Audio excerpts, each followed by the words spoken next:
तज़ाद। वो कॉलेज से वापसी पर पुरएतमाद नज़र आ रहा था।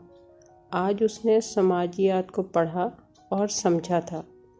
इसे मालूम हुआ था कि गदागरी को लानत किस लिए समझा जाता है। इसलिए कि मेहनत करने वालों की हौसला शिकनी होती है और फिर वो सफ़ेद पोश मुस्तहिक लोग भी तो पसे पुश चले जाते हैं जो हकीकी मायनों में मदद के हकदार होते हैं। और ऐसे लोगों की मदद की ही क्यों जाए जिनके हाथ पैर सलामत हैं और उनमें से अक्सर तो नशा के आदी होते हैं या पेशावर होते हैं। उसने खुद कलामी की। इन्हीं ख्यालात में था कि एक कशकोल उसके सामने आ गया। अल्लाह के नाम पर दे बाबा।